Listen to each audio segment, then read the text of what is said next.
The clanking of metal chains echoed upon the damp stones of the prison walls.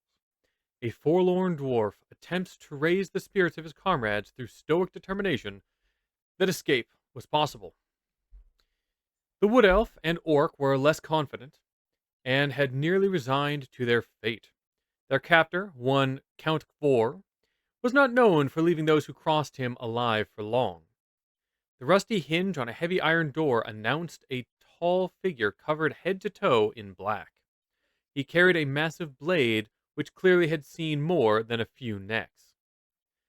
He was escorted by a guard covered in heavy plate armor and another guard in leathers with a crossbow at the ready. "It's time," pronounced the shield bearer. The leather-clad guard crossed to the far cell and unlocked the door with an audible clank of the mechanism. Suddenly, the room drew silent, the guards listening carefully while looking in various directions. Finally, the executioner pointed up to a small set of bars above them which allowed light into the prison. A woman, covered in draconic tattoos and wrapped in some sort of enchanted cloth, glared down into the room. A crossbow bolt cut through the air, but before it could reach the bars, the woman was in the prison alongside the guards. Blood boiled beneath her skin before it reached her mouth. A spout of flame filled the room, melting bars and burning her allies' captors. As the guards dove for cover, she redirected her efforts to her allies. A second bolt was sent in her direction, but was deflected by the scales that had grown at a moment's notice. The shield bearer entered the cell just as the last adventurer was released. The others launched themselves at the guard, subduing him almost immediately. The executioner, at nearly 8 feet and wielding a greatsword, made his way toward the cell, glaring down the draconic sorcerer. Before he could even reach the doorway, she had sprouted leathery wings and clung to the ceiling he could not reach. She winked before flooding his mind with terrifying visions. He dropped the deadly, blood-caked blade upon the stone floor before screaming and dashing away in fear. With the shield bearer unconscious and the executioner making haste through the halls, the leather-clad guard begged for her life and surrendered as the sorcerer contemplated what level of mercy to provide. Hello and welcome back, adventurers. Today we are talking about the Sorcerer class. These are spellcasters empowered by magic flowing through their veins. Sorcerers are masters of magic and spell augmentation. Sorcerers are full casters who use charisma as their primary ability score. They get 6 hit points per level. They are proficient in simple weapons and unarmed strikes only by default. They have low HP and no armor to speak of, or weapons, really, meaning that you should probably keep your distance most of the time. Probably not the best class set up to be a Gish, but it is definitely possible. Just think there are better spellcasters if you want to Gish it up. You are also trained in perception, fortitude, and reflex saves, but you are expert in will saves. Not too surprising, given most of our full casters are. You get trained in 2 plus your intelligence modifier in skills, and you get 2 skills trained in right away from your bloodline. More about that in a bit. Given that your base stat is charisma, you make a great face of the party. Intimidation, diplomacy, and deception can all be used really well in combat. And those also provide you with some great single action options to go along with 2 action spells you might cast. Things like Demoralize. The Sorcerer has 4 key level 1 features and terms that we need to discuss. And then we also have 2 features above level 1 that we want to talk about. The first feature, and by far the most important, of course, is your spell casting.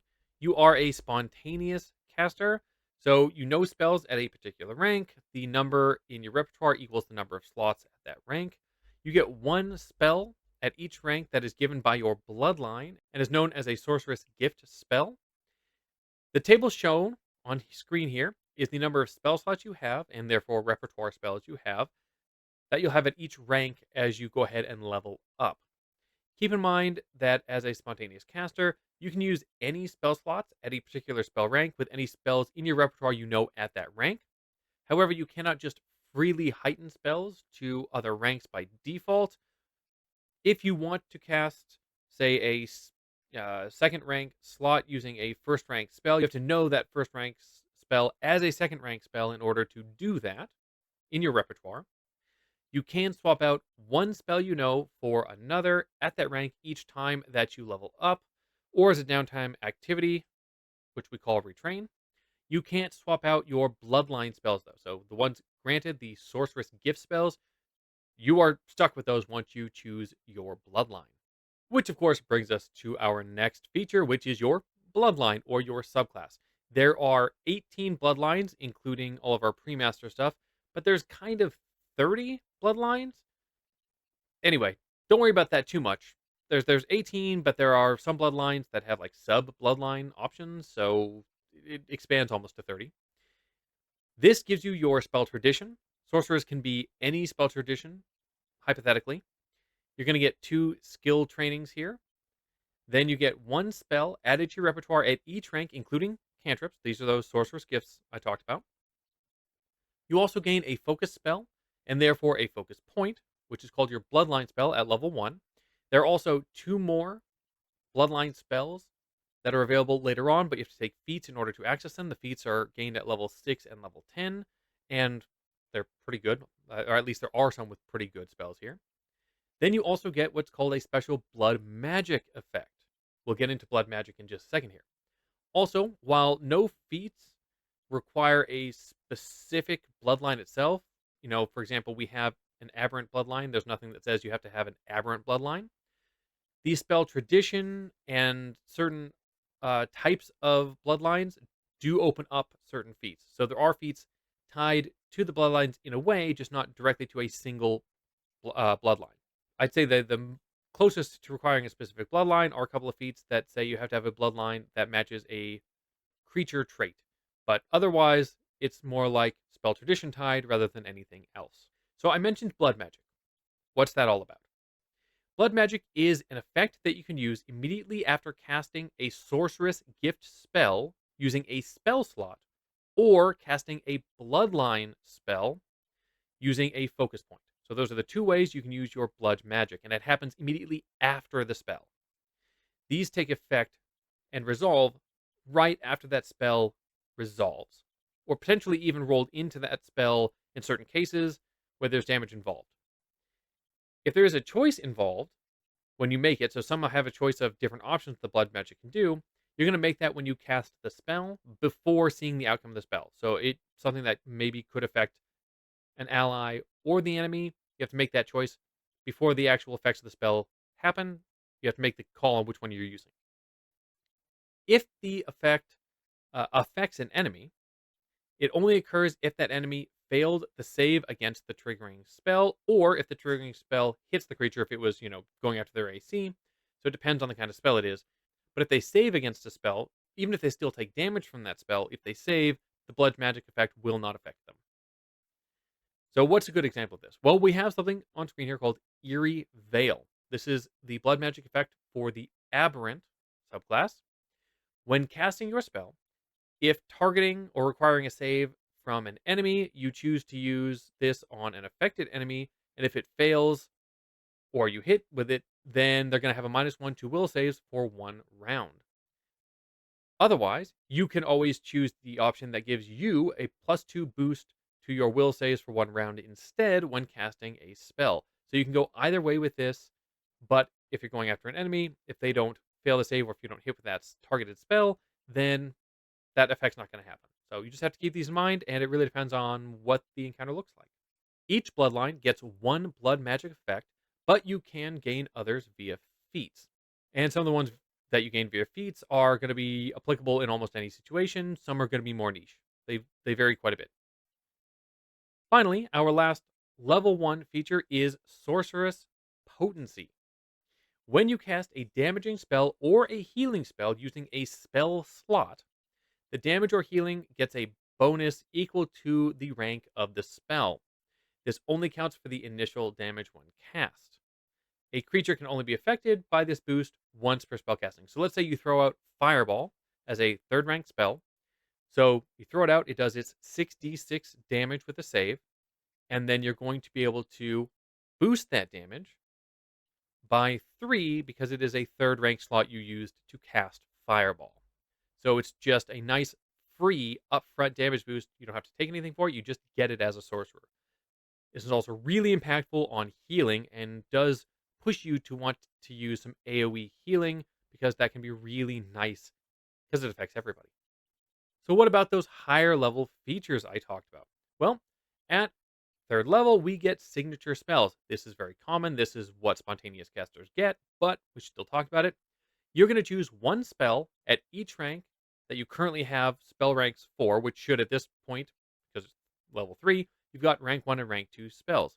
You're going to get to choose one spell that you know in your repertoire from each of those ranks, and this spell can now be freely heightened. So you're getting around the heighten restriction for those specific spells.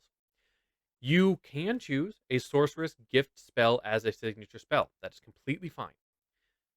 You can use downtime to retrain and swap it to a different one of your spells. If you ever unlearn one of the spells that is a signature spell, you just automatically choose a different spell at that rank to be your source or your signature spell. So you don't worry about it. You can still get rid of that spell and still have one for that spell rank. This is definitely best used with spells that, as they heighten, at every rank they heighten, you get some kind of boost. So, an example being something like the heal spell, right? It gets a great boost at every single spell rank that makes it an amazing, amazing signature spell. Yes, I may have called out one of the best signature spells, but it's a good example. And then finally, at level 19, so we're way out here, we have Bloodline Paragon. This is just your 10th rank spell slot. It is something special that shows up. It's only for casters that get it, but you can get a second by taking a feat. The interesting thing here is, though, you get your 10th rank spell slot, but you actually get to choose two 10th rank spells to add to your repertoire, so you can choose between them to use that slot. With the features out of the way, let's go ahead and dive into those bloodlines. So, again, what does a bloodline give us? It gives us your spell tradition. You get 2 skill trainings. You get 1 spell added to repertoire at each rank, including cantrips. You get 1 focus spell, and therefore 1 focus point, with 2 higher level focus spells available if you take feats. Then you get a special blood magic effect, and finally some feat access. I'm going to go through these quickly. I'm not going to talk about every sorcerer's gift you get. I'm only going to talk about your level 1 focus spell you get. Trying to keep it real high level because, as you know, I'm going to be ranking these across a couple of different ranking videos because there's so many. So this is just the high level version. Starting off in order, alphabetical order that is, with Aberrant. This is an occult tradition. You're going to get Intimidation and Occultism as your trainings. You get some Sorcerer's Gifts, things including spells like Confusion, Warp Mind, and Unfathomable Song. Your Bloodline spell is Tentacular Limbs. This is 1 action, lasts for a minute, increases the range of touch spells and unarmed strikes by 10 feet, to 10 feet. Allows you to add an action to increase the range by another 20 feet. You can heighten it to increase it further. So if you want to cast touch spells from further away, just add distance to spells, you could do that. Then you've got Blood Magic is Eerie Veil, which I gave you a little preview on. So either you're going to give a creature that failed a save or that you hit -1 on will saves for 1 round, or you're going to give yourself a +2 status bonus to your own will saves for 1 round. Next up, we have the Acer. This is Divine. You get Intimidation and Religion. A couple of their spells to show off what they have is things like Shield, Heroism, and Execute. Your Bloodline spell is Barbed Spear. This is 2 actions. You're going to make an attack against 1 target within 30 feet, dealing some decent damage, 1d8 on a hit, and possibly target becoming even clumsy 1 for a minute or until it succeeds on an athletics check to remove that. And you can heighten this for another d8 damage. That's it. Every heighten there.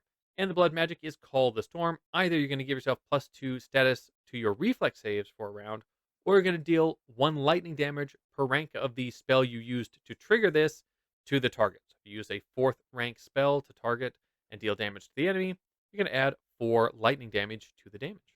Then we have Angelic. This is Divine again. Diplomacy and Religion are your skills. A couple ideas of what your gifts look like: Heal, Blessed Boundary, and Moment of Renewal. Your Bloodline spell is Angelic Halo. This is 1 action, creates a 15-foot aura for a minute, and in this aura, if you use any healing spells on allies, specifically the heal spell here, you're going to get to do extra healing 2 times the rank of the heal spell you use. And the blood magic is Divine Aura. It grants you or an ally +1 status bonus to saving throws, all saving throws, for 1 round. Next up, we have Demonic. This is, again, Divine. We've had a lot of Divine, I know. Intimidation and Religion, some idea of your spells. Fear, Enlarge, Slow. We've got the Bloodline spell, Glutton's Jaws. This is 2 actions. You choose one creature within 30 feet, target their AC, dealing 2d6 piercing damage on a hit, and gaining 1d4 temporary hit points until the start of your next turn. And every heighten, meaning every rank you go up, it's another 2d6 damage and another 1d4 temporary hit points. The blood magic is Corrupted Sin. Either you're going to give a creature that you targeted -1 status to AC for a round, or give yourself a +2 status bonus to intimidation checks for a round. Then we have Diabolic. Divine again. Wow, we're really on that divine line. Anyway, skills are Deception and Religion. Some examples of our spells: Charm, Suggestion, and Falling Stars. Bloodline spell is Diabolic Edict. This is one action, 30-foot range. You're choosing one willing living creature for a round to give the target a task. It gets a +1 status bonus to attack rolls and skill checks related to that task, unless it refuses and then gets a -1. So don't choose an ally who's going to refuse. And your blood magic is Tongue of Flame. Either you do fire damage to a creature equal to 1 per the rank of the spell used, or give yourself a +2 status bonus to your deception checks for 1 round. Then we have Draconic. This is for all traditions, and it depends on what type of dragon you choose. And that does have an effect on the sorceress gift spells you get. Anyway, you get Intimidation and Occultism, Religion, whatever's right for the tradition you choose. And then some idea of sorceress gifts that they all get are things like Fear, Haste, and Fly. Your bloodline spell is Flurry of Claws. This is 2 actions. You're going to choose 2 targets that are within 10 feet from each other, and that's within a range of 30 feet of you. And you're going to go after their AC, dealing 1d8 slashing plus 1d4 damage, depending on the type of dragon you choose, to each of them. This counts as 2 attacks for your multiple attack penalty, but doesn't count till afterwards, so it's both of these attacks are at your maximum.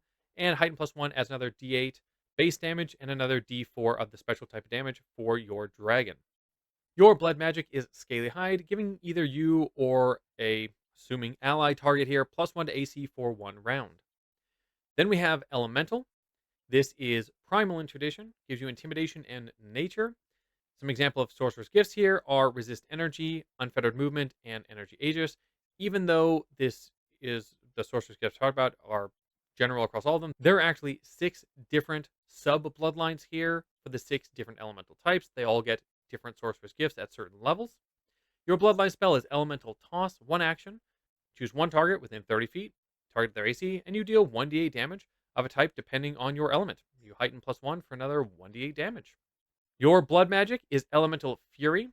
Either give yourself +2 status to intimidation checks for 1 round, or deal 1 damage per rank of the spell slot used to a target depending on the elemental type. So like if you chose to be a fire as your element, you're going to do fire damage. Next up, we have Fey. There's another primal. Gives you Deception and Nature as your trainings.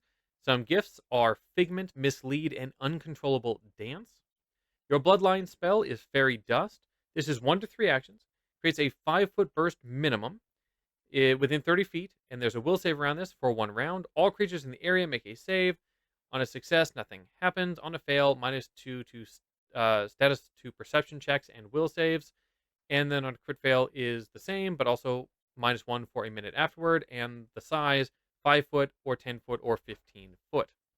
Blood magic. You get Cloak of Ribbons. Either give yourself +2 status to performance checks for 1 round, or you become concealed for 1 round. Next up, we have the Genie. This is Arcane in tradition. You've got Deception and Arcana as your skills, and then some sorcerer's gifts here: Detect Magic, Creation, or True Sight.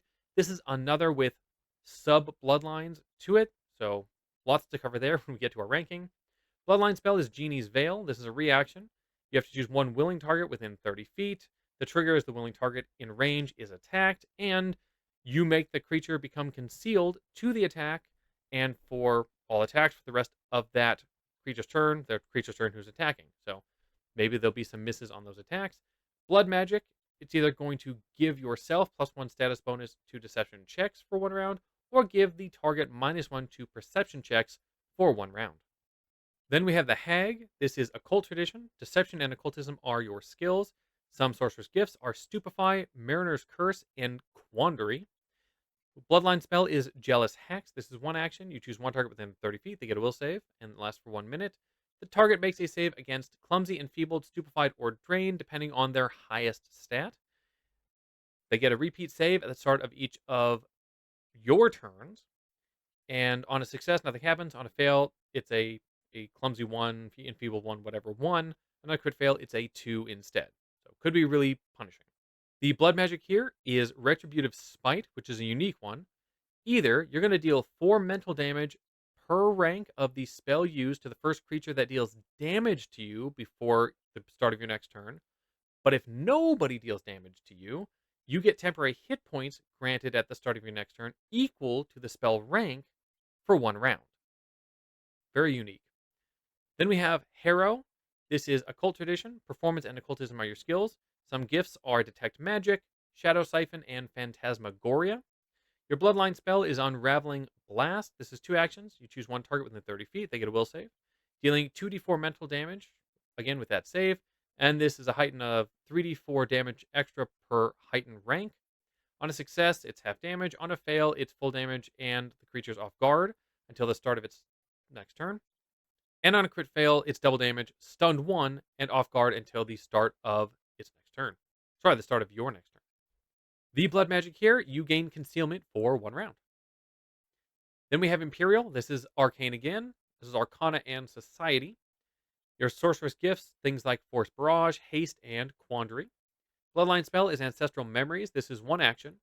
Either you get a +1 status bonus to the next attack roll you make before the end of your turn, or 1 creature within 60 feet gets a -1 status penalty to its next save against a spell you cast before the end of your turn.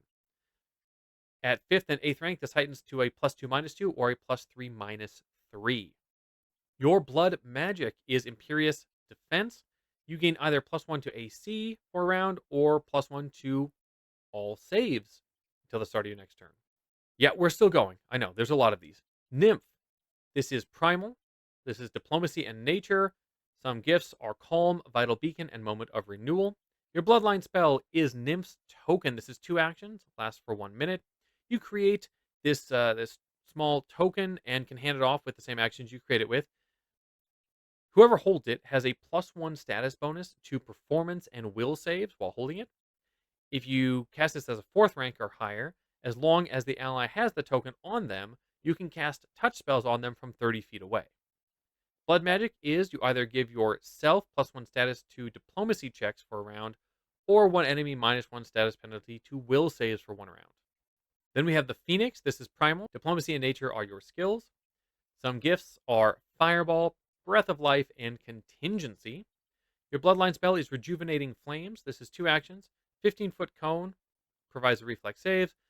Allies heal 1d4 hit points and get a +1 to Fortitude saves for a minute if they're in the area. Enemies take 1d4 fire damage with a basic reflex save. Heighten +1, both the healing and damage go up by 1d4. Then with the blood magic, either give yourself or an ally affected temporary hit points equal to the spell rank, or deal 1 fire damage per the spell rank to a target that was hit by or failed the spell. Then we have Psychopomp. This is Divine Tradition.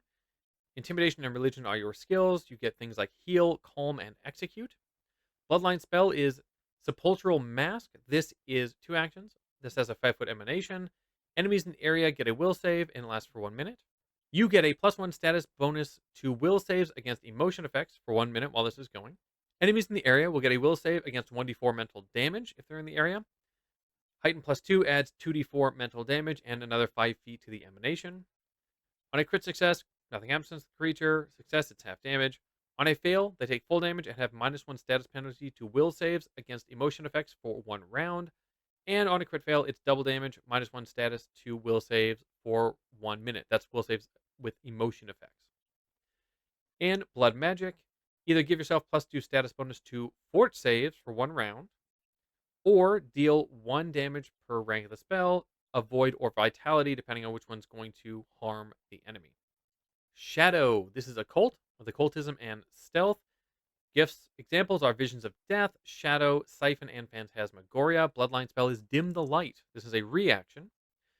The trigger is you cast a darkness or shadow spell. You can hide even without cover or concealment, but you lose hidden if not concealed or behind cover by the end of your turn. And your blood magic is either give yourself +1 status bonus to stealth checks for a round, or give a creature -1 to their perception checks for a round. We are almost done here, just two left. We have Undead, Divine, there's an Intimidation and Religion. You get gifts like Bind Undead, Execute, and Canticle of Everlasting Grief. Bloodline spell is Undeath's Blessing. This is one action. You choose one living creature. It's a touch spell. There is a will save involved, potentially, and it lasts for 1 minute. For the duration, harm and heal spells treat the creature as undead. You harm Your harm casts have a +2 bonus to the healing provided to that target if it's cast on an undead, and unwilling creatures can make a save here. On a critical success, if it's making a save, nothing happens. On a success for 1 round, creature gets half healing from heal and takes half damage from harm. On a fail, it's just like I described as the base use case that would work if you were just somebody who wasn't trying to make a will save. The blood magic here is stolen life. Either give yourself temporary hit points equal to the rank of the spell you used, or deal 1 void damage per rank of the spell used to a target that had failed to save or you hit with a spell. And our final here is Worm Blast. This is divine in tradition. You get intimidation and religion as your skills. Examples of sorcerer's gifts are things like haste, mask of terror, and overwhelming presence. Your bloodline spell is Dragon Claws. This is one action, lasts for 1 minute. You gain an unarmed strike that has the finesse trait, deals 1d4 slashing and 1d6 based on the type of dragon you choose, because you're going to choose a dragon to be kind of your blessed guardian, I guess. You also gain 5 resistance to the type that's associated to your dragon. You heighten this to 5th rank for 2d6 damage of the type, so it's still 1d4 slashing, and then now it's 2d6 type based on your dragon, and the resist goes up to 10, and heightened to 9th rank, which becomes 3d6 and 15 resistance. Your blood magic is either give yourself +1 status bonus to intimidation checks for 1 round, or give a creature -1 status to will saves for 1 round. That is finally all of our bloodlines. Yes, this is a reason ranking is going to be 2 different videos. Anyway, lots of choices. Let's see if that continues in our feats. As is true with many casters, the set of level 1 feats is somewhat common, so I'm going to talk about level 1 and 2 feats, especially since you don't even get to have a feat until level 2 unless you're, human, and then you use a certain feat to get. Anyway, generally speaking, as a caster, you won't get a feat until level 2 anyway. So, what do our feats look like? We have Ancestral Blood, level 1. You gain your blood magic effect when casting a non-cantrip spell granted by an ancestry or heritage feat. So it just expands the options of when you can use blood magic. Blessed Blood, level 1. Divine Bloodline. Like I said, there's going to be tradition-specific feats. And you have to have a deity. You add 3 of your deity's spells, because remember, your deity themselves has their own spells that they make available to clerics. Same idea here. You can take 3 of those and add them to your spell list that you can choose to add to your repertoire when you add spells to your repertoire. So you don't just add them to your repertoire, but they're available to you as choices for your repertoire. Then we've got Blood Rising. This is level 1. This is a reaction. When a creature targets you with a spell from the same spell tradition as yours, you gain one of the following blood magic effects, even if you have one active. If the choice affects an enemy, it affects the caster. If it affects you with an AC or save bonus, it counts for the triggering spell. No matter what, this effect ends at the start of your next turn. So you're getting an extra blood magic effect, which can be really valuable, especially if you're adding to your saves. Then we have Familiar. You get a Familiar, that's level 1. Reach Spell, level 1. This is one action. It is a spell shape. They have lots of spell shapes. Increase the range of the spell you cast right after this by 30 feet. If it's a touch spell, it becomes a 30-foot range spell. Then we have Tap into Blood, level 1, one action. You have to be benefiting from a blood magic effect when you do this. You perform the following action based on your spell tradition. If you're an arcane tradition, this one action lets you recall knowledge. You can use Arcana instead of what would normally be used for the recall knowledge. Doesn't matter what they ask for, you can use Arcana. If you crit fail, you just get a failure instead. For divine casters, you get to step or reposition one creature, but you can use religion for the check on a reposition. For occult, you step up to 10 feet. And for primal, you can use nature to attempt to demoralize a creature with this action. Then we have Widen Spell, level 1, one action spell shape. increase the area of your next spell you cast right after this, either +5 to the radius of a burst that's at least 10 feet, or you can add 5 feet to a 15-foot or less cone or line, or add 10 feet to lines that are greater than 15 feet. Lines and cones. All right, that's all of our level ones. There wasn't a ton there, so we'll just quickly go through some level twos and then a couple higher levels. We have Anoint Ally. This is level 2, 1 action. You touch an adjacent ally and anoint them. When you or an ally would gain a bonus from blood magic, you can instead give it to the anointed ally. Only one at a time, and this lasts for a minute. Then there's Bleed Out. This is level 2, 1 action. Your last action had to have been casting a spell that granted blood magic. You make a ranged attack at an enemy within 60 feet, dealing persistent bleed damage equal to the spell's rank that triggered the blood magic. Of course, you have to hit them with that attack for it to affect them. And Cantrip Expansion. This is level 2. You add 2 more cantrips to your repertoire. Enhance Familiar. Level 2. You add 2 more familiar or master abilities to your familiar. These are standard things. Entreat with Forebears. Level 2. Bloodline with a creature trait. Something like Aberration. Aberrant, because there are aberrations. You gain a +1 circumstance bonus to intimidation, deception, and diplomacy checks when interacting with creatures of that bloodline's type. You gain a +1 circumstance bonus to perception checks and saving throws against those creatures as well. Then we have Propelling Sorcery. Level 2, you gain the Propelling Sorcery Blood Magic, which you either step as a free action or move the target 5 feet in any direction if they failed their save or if you hit them. So like I said, you can definitely pick up other blood magics with feats. So let's talk about a couple higher level feats. We've got Cross-Blooded Evolution. This is level 8. You gain the blood magic from a different bloodline. So if you just like some other bloodline's blood magic, just grab it. Then we have Blood Sovereignty, level 12. You would gain the benefit of a blood magic effect. You can lose hit points equal to twice the spell's rank to gain the effect of another blood magic you know at the same time. So you can double dip on blood magics, but you do have to give up some hit points. Sometimes, totally worth it. And Greater Cross-Blooded Evolution, this is level 18. You get to add 3 Sorcerer's Gift spells from the bloodline you chose with Cross-Blooded Evolution. They're added to your repertoire at the highest spell rank you can cast, or the highest it can be if, like, say you've got 9th rank spells, but the highest heighten it has is an 8th rank heighten, then you would get them as an 8th rank spell, but you get to add them directly. All that being said, let's go ahead and jump into our class breakdown graph. Sorcerers have an incredible amount of flexibility. Not only do you have access to choose whatever spell tradition you would like, there are many, many subclasses handed spells from other traditions as well. Then you can easily grab a suite of focus spells that provide you even wider options. Finally, you've got the blood magic, will let you add more support or mess with enemies in other ways, debuffs and things like that. And you can pick up more blood magic, and you can even grab things from other subclasses. There's just so much you can do to build yourself into this incredibly versatile caster.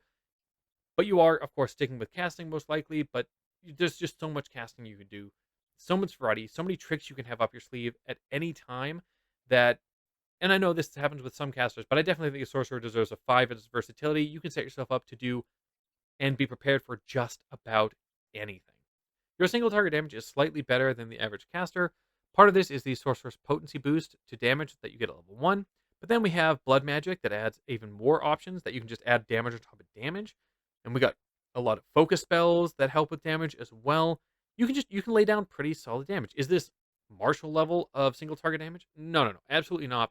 But it can still be solid. It can be a bit difficult to build a Gish sorcerer. Definitely doable, but not as easy as something like an Animus can do. So you probably have more of its spell damage for single target, but I still think this is a solid 3. The Sorcerer is pretty much the apex of AoE damage, though. Again, thanks to Sorcerer's potency, we get a nice class upgrade. Just flat bonus damage to our AoEs and single target damage, but the AoEs hit way harder here. Our blood magic certainly doesn't, do a ton to multiple targets, but it can even add AoE damage, or sorry, I should say add damage to an AoE for a single target, which is really nice. If you just want to be a blaster caster, let's be honest, this is probably the way to go. This is an easy 5. This is your AoE damage king. Then we have, thanks to access to all the lists, you can be really good at support, and there are feats and blood magic to boost that support. But the class features and feats don't necessarily keep up with things like cleric and druid on support. Still, if you want to be a support caster, this is oddly really strong at that. So I'm still going to give it a 4. It's just not that like 5 cleric level. On a control, we're kind of similar to support. Blood magic doesn't often do direct control, but it can help with control because it can lower things like will saves, which of course help with control. But if you want to be a solid controller as a sorcerer, you absolutely can be. You can choose for it, you can build for it. This is another 4. You're solid, you're just not the best controller in the game. What the sorcerer doesn't do well though is stay alive at 6 hit points per level, no armor training, and the usual lack of fortitude and reflex saves, at least at the start. Yeah, you don't want to be targeted. You are going to be easy to take out. There are some nice defensive, selfish blood magic effects, though, and you can take some feats that help add to that list. If not for the blood magic, I might actually consider them a 1, but thanks to the blood magic giving you some options to stay alive, I do think this ekes into 2. But boy, I was close to actually giving them a 1 here. Sorcerer builds, thanks to not really having an obvious Gish direction, may not look all that different from one another, but there's definitely some ways to consider different builds. So I've got a few here. So on screen, as you can see, first we're going to go ahead and start off with your kind of base blaster, face of the party, high charisma, dex for some, at least the best defense you can get, with some con. I like wisdom in here just because I want to have a slightly better chance of going earlier in combat. You can pretty much dump strength and intelligence in this build. Then there's what I'm going to call the mind over matter side of things. We're going to go high charisma with high int. This lets you have more skills.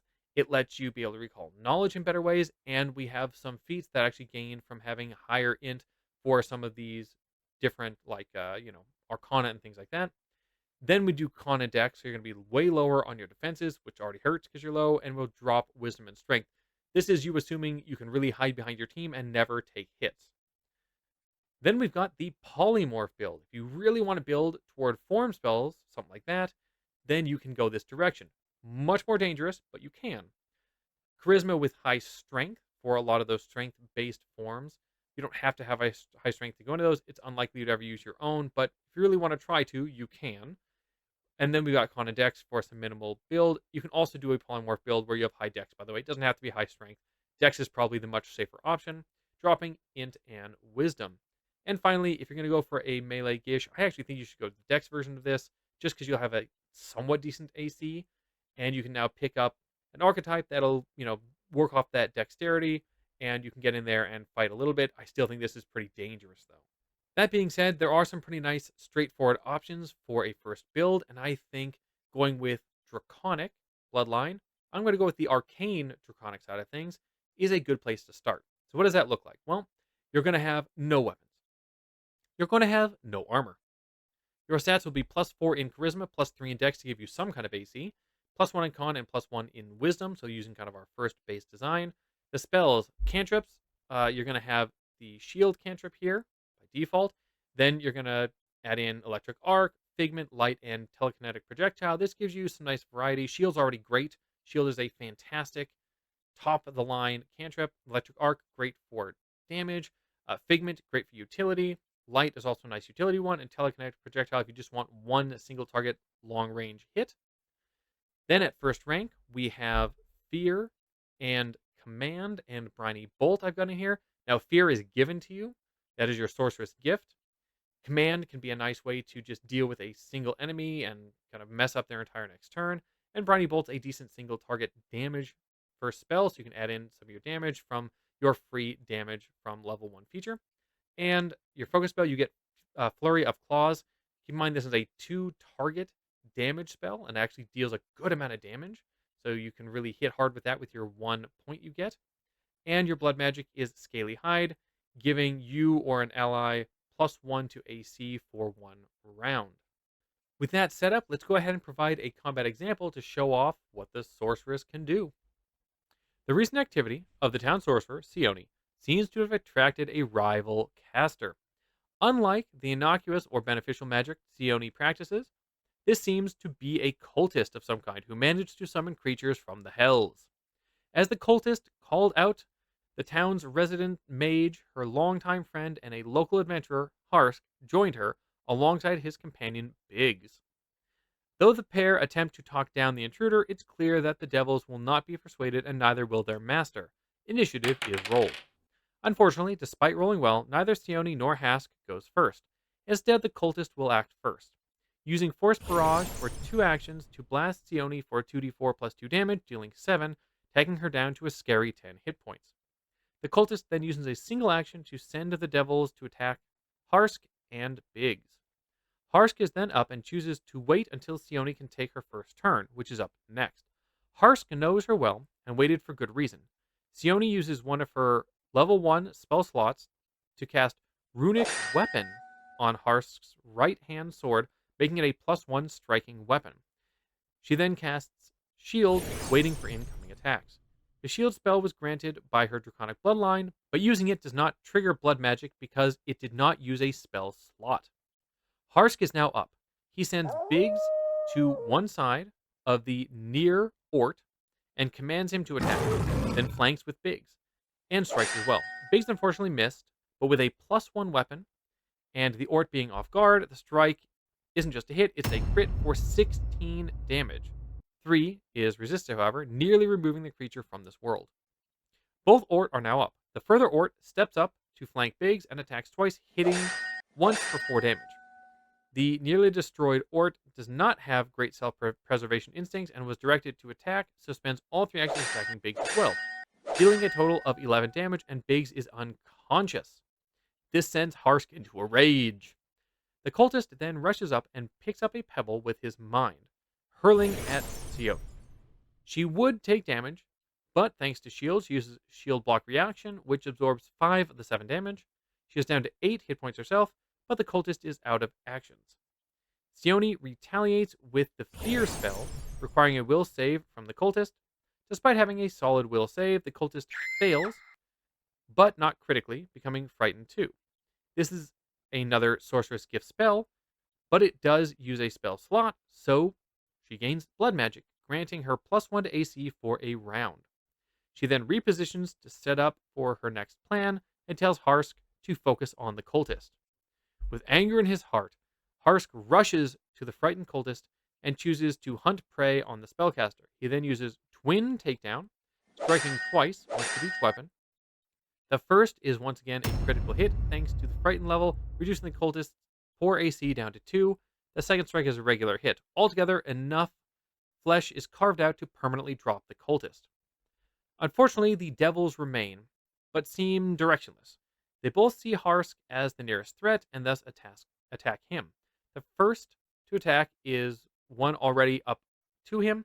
Harsk has a better AC than Biggs and is hit for only 1 strike for 3 damage. The other can only manage 2 strikes once flanking, still only landing 1 blow for 3 damage. Sione is tired of these creatures and steps in range before calling upon the gifts of her kind, using her focus spell, Flurry of Claws. This attacks both creatures as they are within 10 feet of each other. She manages to strike both, dealing 6 slashing, 3 of which is resisted, and 3 force damage to each. This drops the injured creature and deals reasonable damage to the other. Because she used her Bloodline spell, she gets to benefit from blood magic again, gaining +1 to AC again for the round. Harsk is up, but wishes to revive Biggs. He uses 2 actions to cast Heal Companion, then strikes with his last action and hits for 9 damage, 3 resisted. The devil continues to attack, dealing a total of 9 damage to Harsk, who is in trouble. Sione has 1 spell slot and plenty of cantrips remaining, but wants to send this creature back to hell. She uses her slot to cast Briny Bolt. She lets loose the magical ball of bludgeoning water. She hits, dealing 2d6, 9 damage, but this gets a +1 boost thanks to her Sorceress Potency class feature. Her Flurry of Claws did not get the boost because they didn't use a spell slot. This 10 damage, reduced by 3 from resistance, is enough to drop the creature and its form melts and vanishes away. Being a charisma caster, there are a ton of options if you want to grab a multi-class archetype. You could always just boost your casting further, adding in a different spell school, or taking Bard or Psychic for occult spells, or Oracle for Divine. I'd avoid Summoner. But If you're looking for more to shore up your defenses, you could possibly consider, grabbing strength, getting at least +2 in there, and then you could grab champion, which could be a great way to boost up your armor by giving you access to medium armor. So you only need 1 dexterity, which is a very cool way to build yourself and possibly get shit out if you want to. Finally, and I think this could be a really fun combo, if you have high dex, take Swashbuckler, lean into Demoralize with the Braggart style, or Beaumont with the Wit style, and have nice, fun, kind of mid tier Gish caster, Demoralizing, or Beaumont using player, which honestly, I don't know. That just sounds like a fun combo to me. Anyway, and that's it for the Sorcerer. What do you think? Does this make you excited to try it out? Are there certain subclasses, bloodlines that you'd be really excited to see more about? Anyway, I've got those ranking videos coming up soon, so watch for those. And as always, adventure on.